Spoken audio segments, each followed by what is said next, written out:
మహాత్మా గాంధీ ఆత్మకథ గురించి అందరికీ తెలుసు. పండిట్ జవహర్ లాల్ నెహ్రూ రాసుకున్న ఆత్మకథ గురించి అందరికీ తెలుసు. కానీ చాలా కొద్ది మందికి మాత్రమే డాక్టర్ బిఆర్ అంబేద్కర్ రాసుకున్న ఆత్మకథ గురించి తెలుసు. డాక్టర్ బిఆర్ అంబేద్కర్ 1935-36 సంవత్సరం ప్రాంతంలో ఆయన తన ఆత్మకథ సంక్షిప్తంగా క్లుప్తంగా రాశారు. దాని పేరు వెయిటింగ్ ఫర్ ఏ వీసా.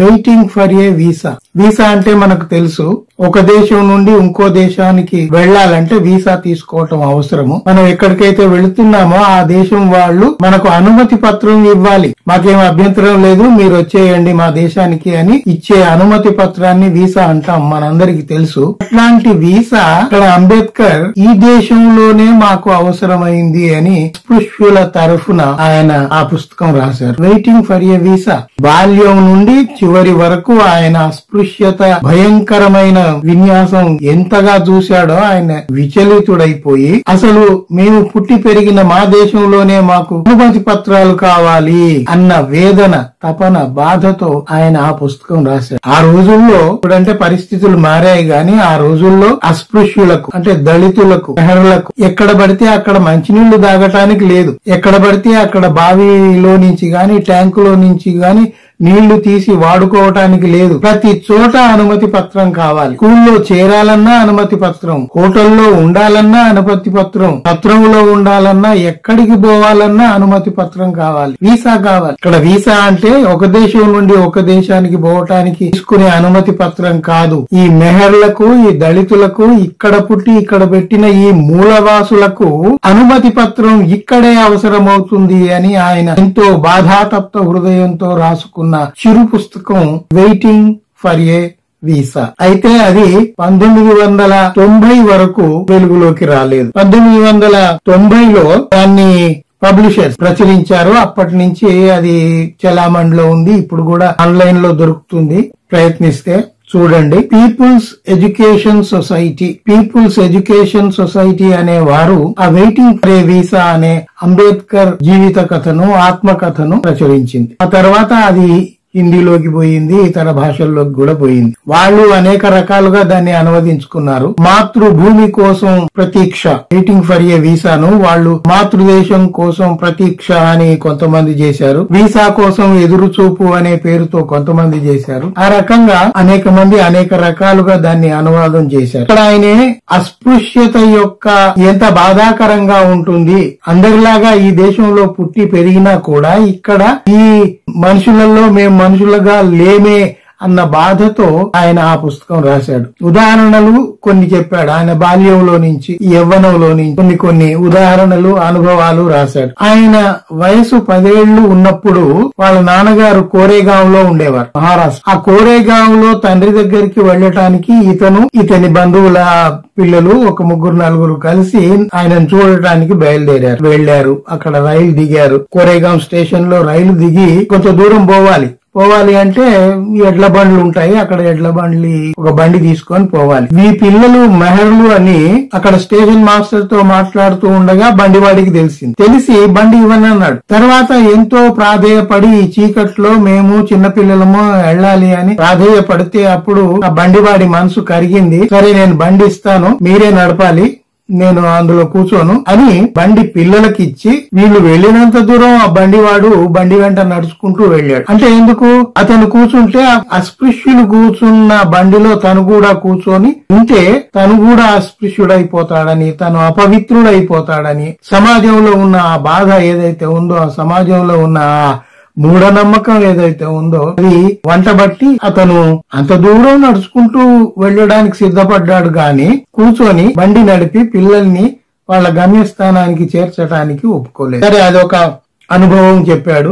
తర్వాత స్కూల్లో చదువుకోవటం కూడా క్లాస్ రూమ్ బయట ఒక బస్తా సంచి వేసుకొని, బోరె సంచి అంటాము, అది వేసుకొని అంబేద్కర్ కూర్చునేవాడు. ఆయన సంచి ఆయనే తీసుకుపోయి క్లాస్ రూమ్ బయట వేసుకొని కూర్చోవాలి, మళ్ళీ ఇంటికి వచ్చేప్పుడు అది తీసుకొని వచ్చేయాలి. ఎందుకంటే ఆ గోనె సంచిని ఎవ్వరూ తాకరు. తర్వాత దాహం వేస్తే ఆ స్కూల్ చపరాసి ఎవరైతే ఉన్నారో అతనే వచ్చి పైనుండి నీళ్లు పోస్తే దోసిల్లో తాగాలి. లేదా మెహర్ల కోసము, దళితుల కోసము వేరే చిన్న కుండ ప్రత్యేకంగా పెట్టేవాళ్ళు. అందులో నుంచి మాత్రమే వీళ్ళు తాగాలి. ఒకవేళ ట్యాపులు వచ్చినా కూడా, నీళ్ల కుళాయిలు వచ్చినా కూడా వీళ్ళు వెళ్లి కుళాయి విప్పి నీళ్లు తాగకూడదు. ప్యూనే రావాలి, కుళాయి విప్పాలి, ఆ ధార రోజులు పట్టుకొని వీళ్ళు తాగాలి. అస్పృశ్యత అంత భయంకరమైన పరిస్థితిలో ఆ రోజుల్లో ఉండింది. సరే, అది అయిపోయింది, చాలా కాలం గడిచిపోయింది. అంబేద్కర్ కొలంబియా యూనివర్సిటీ న్యూయార్క్ కి వెళ్ళాడు, అక్కడ చదువుకున్నాడు. తర్వాత లండన్ స్కూల్ ఆఫ్ ఎకనామిక్స్ లో చదువుకున్నాడు. అంత ఉన్నత విద్యావంతుడై బరోడాకు తిరిగి వచ్చాడు. బరోడాకు దిగి వచ్చి అక్కడ ఉందామంటే హిందూ హోటల్ వాళ్ళు ఎవరు ఇవ్వరు. ఈయన మెహర్ అని తెలుసు, అస్పృశ్యుడని తెలుసు. కాబట్టి ఆయన ఎంత విద్యావంతుడైనా, ఎంత మహోన్నతుడైనా అక్కడ వాళ్లకు పట్టదు.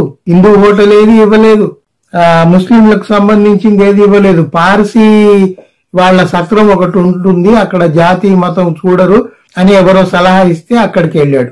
అయితే అక్కడ పేరు అది చెప్తూ ఉంటే వాళ్ళు పసిగట్టారు ఈయన మెహర్ అని.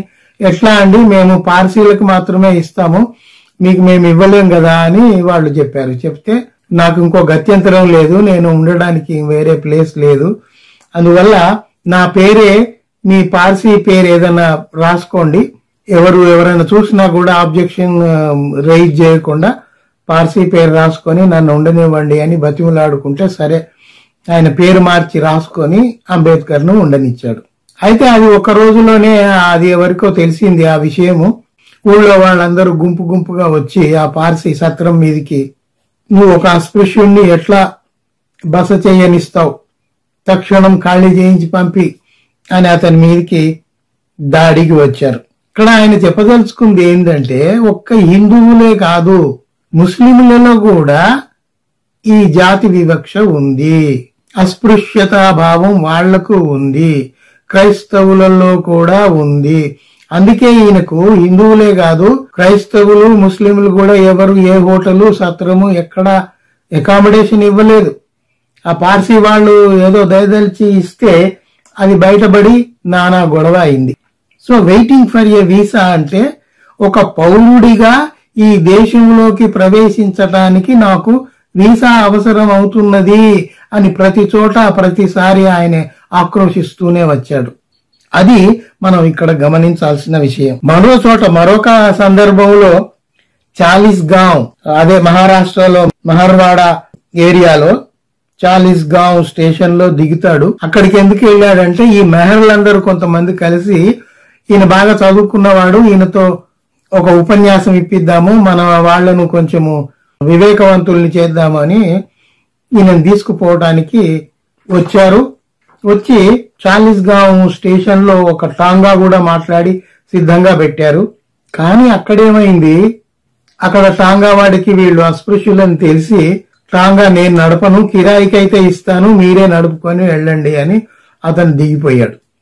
అస్పృశ్యత అంత భయంకరంగా ఉంది. దిగిపోతే వేరే వాళ్ళు ఎవరో వెంట ఉన్న వాళ్ళు, వాళ్ళ మెహర్లు, వాళ్ళ అస్పృశ్యులలోనే ఒక అతను కూర్చొని నడిపితే అది కొత్త వాళ్లకు ఆ గుర్రం వినదు కదా, అడ్డదిడ్డంగా నడిచింది, మొత్తం మీద అది పడేసింది అందరినీ. అంబేద్కర్ కూడా కాలు విరిగింది, చాలా ఆరోగ్య సమస్యలు ఎదురయ్యాయి. అది అలా జరిగింది. ఇంకొక అనుభవం ఏం చెప్తాడంటే, దౌలతాబాద్ లో వీళ్ళు ఒక గుంపులాగా పోతూ ఉంటే అక్కడ ఒక ట్యాంక్ ఉంది, చుట్టుపక్కల ఎవరు లేరు, ట్యాంకులో నీళ్లు ఉన్నాయి కదా అని, ప్రయాణం చేసి వచ్చాం కదా అని మొహం కాళ్ళు చేతులు కడుక్కుందామని ఆ ట్యాంకులో నీళ్లు తీసి వాడుకున్నారు, ముఖం కాళ్ళు చేతులు కడుక్కున్నారు. ఇంతలోకి ఒక వృద్ధుడు ముసల్మాన్ వచ్చాడు, నానా తిట్లు తిట్టాడు, మీరు అస్పృశ్యులై ఉండి మా ట్యాంకుని ఇట్లా అపవిత్రం చేస్తారా అని నానా రభస చేశాడు. అందువల్ల ఆయనకు జీవితంలో ప్రతి చోట అనుమతి పత్రము, ప్రతిదానికి అనుమతి పత్రము. వెయిటింగ్ ఫర్ ఏ వీసా అనేది శీర్షిక అది తెలియజేస్తుంది.